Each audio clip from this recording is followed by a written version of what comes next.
Assalamualaikum warahmatullahi wabarakatuh. Bagaimana kabarnya anak-anak? Semoga semua dalam keadaan sehat walafiat dan penuh semangat.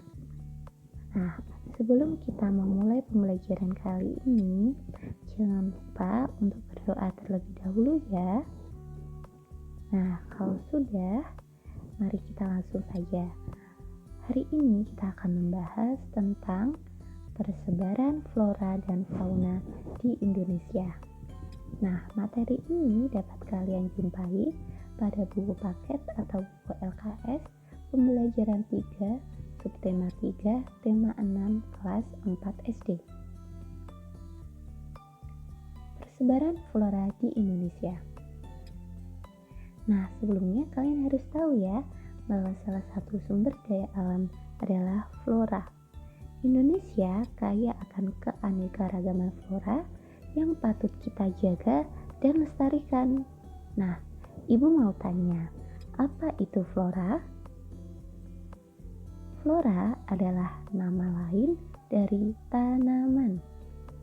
Nah, persebaran flora di Indonesia ini dibatasi oleh dua garis. Yang pertama adalah garis Wallace dan yang kedua adalah garis Weber. Nah, sehingga Indonesia ini terbagi menjadi 3 bagian untuk persebaran flora. Yang pertama adalah flora tipe asiatis, flora tipe peralihan, dan yang ketiga adalah flora tipe australis. Nah, yang pertama kita akan membahas tentang flora tipe asiatis. Flora tipe asiatis ini terdapat di wilayah Indonesia bagian barat yang meliputi Pulau Sumatera, Pulau Jawa, dan Pulau Kalimantan. Flora yang ditemukan di daerah ini sangatlah heterogen atau beragam karena curah hujan yang tinggi membuat tumbuhan itu menjadi subur dan sangat nyaman untuk tumbuh. Nah, contoh flora tipe asiatis ini adalah pohon meranti. Nah, pohon ini bisa dijumpai di Sumatera, di Kalimantan maupun di Jawa, ya. Terus pohon mauni, kantong semar, pohon jati, tanaman lumut, dan yang paling endemik adalah bunga bangkai dan bunga Rafflesia arnoldi yang ditemukan di Sumatera. Yang kedua, kita akan membahas tentang flora tipe peralihan. Flora tipe peralihan ini terdapat di Indonesia bagian tengah yang meliputi Pulau Sulawesi, Bali, dan Nusa Tenggara maupun pulau-pulau kecil di sekitarnya. Contoh flora tipe peralihan adalah pala, bentuknya seperti ini ya. Terus anggrek, macam-macam bunga anggrek itu sangat beragam. Nah, selanjutnya adalah pohon eboni, pohon cendana, dan cengkeh. Nah, selanjutnya cengkeh ini dikeringkan menjadi rempah-rempah yang biasa ibu kalian gunakan untuk memasak. Nah, selanjutnya kita akan membahas flora tipe australis. Terdapat di wilayah Indonesia bagian timur yang meliputi Pulau Papua, Maluku, dan sekitarnya. Contoh flora yang mendominasi wilayah tipe australis ini adalah pohon sagu. Pohon sagu ini menghasilkan sagu yang digunakan sebagai makanan pokok di masyarakat Indonesia bagian timur. Selanjutnya adalah nipah, matoa. Nah, matoa ini sangat enak anak-anak. Ini ada buahnya, rasanya seperti kelengkeng menurut ibu, tapi sangat enak. Dan yang selanjutnya adalah pohon rasamala. Dan yang terakhir adalah eukaliptus. Pohon ini sangat unik karena memiliki batang yang berwarna-warni. Nah, setelah kita membahas tentang flora, persebaran flora di Indonesia, selanjutnya kita akan membahas tentang persebaran fauna di Indonesia.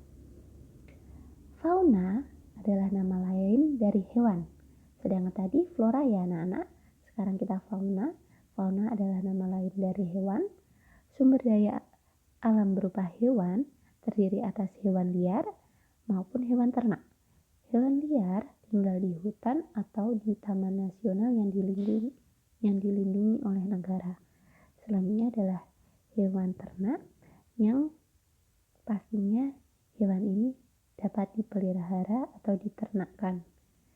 Nah, di Indonesia persebaran fauna terdiri dari 3 bagian. Berikut adalah penjelasannya. Nah, sama seperti persebaran flora tadi, persebaran fauna ini juga dibatasi oleh 2 garis, yaitu garis Wallace dan garis Weber. Nah, sehingga juga terbagi menjadi 3 bagian, yaitu yang pertama fauna tipe asiatis yang berada di Pulau Sumatera, Pulau Kalimantan, dan Pulau Jawa. Nah, hewan-hewan yang berada di fauna tipe asiatis ini contohnya beruang madu, harimau Sumatera, gajah, orang utan, badak, harimau Jawa, dan banteng. Sayangnya, harimau Jawa ini sudah dinyatakan punah pada tahun 1980-an. Sayang sekali ya anak-anak. Nah, yang masih tersisa ini adalah harimau Sumatera. Sayangnya populasi harimau Sumatera ini semakin sedikit karena adanya perburuan liar maupun perusakan habitat seperti kebakaran hutan maupun yang lainnya. Dan yang paling menyedihkan lagi, orang utan. Orang utan di daerah Kalimantan ini sangatlah kebingungan karena kebanyakan hutan yang ada di Kalimantan beberapa mengalami kebakaran hutan pada musim kemarau. Nah, sudah sepatutnya kita saling menjaga ya anak-anak, agar sampai tua nanti masih ada hewan-hewan itu dan masih kita bisa pelajari maupun kita lihat. Nah, yang kedua adalah fauna tipe peralihan. Fauna tipe peralihan ini berada di Sulawesi, Nusa Tenggara, dan sebenarnya garisnya ini agak ke kiri, yaitu Pulau Bali juga termasuk. Nah, hewan-hewan yang berada di fauna tipe peralihan ini adalah babi rusa, anoa, burung maleo, dan yang paling endemik di Indonesia adalah komodo. Komodo merupakan hewan purba yang masih tinggal sampai zaman sekarang. Hewan ini merupakan kadal terbesar dan tinggalnya berada di Pulau Komodo, Nusa Tenggara Timur. Nah, mari kita jaga ya anak-anak agar tetap ada sampai tua nanti. Sampai cucu-cucu kalian ya. Nah, selanjutnya yang terakhir adalah fauna tipe Australis. Fauna tipe Australis ini berada di Pulau Papua, Maluku, dan sekitarnya. Nah, hewan-hewan yang berada di fauna tipe Australis ini adalah burung cendrawasih, kakatua, walabi, kuskus, dan burung-burung yang memiliki bulu-bulu yang indah itu kebanyakan berada di fauna tipe Australis. Nah, itulah tadi ya anak-anak persebaran flora dan fauna di Indonesia sangatlah beragam. Indonesia itu kaya ya akan flora dan faunanya. Kita patut bangga dan bersyukur atas keberagaman flora dan fauna yang diberikan oleh Tuhan. Dengan cara apa? Dengan cara menjaga dan melestarikannya agar tidak punah. Kita cinta Indonesia. Terima kasih. Wassalamualaikum warahmatullahi wabarakatuh.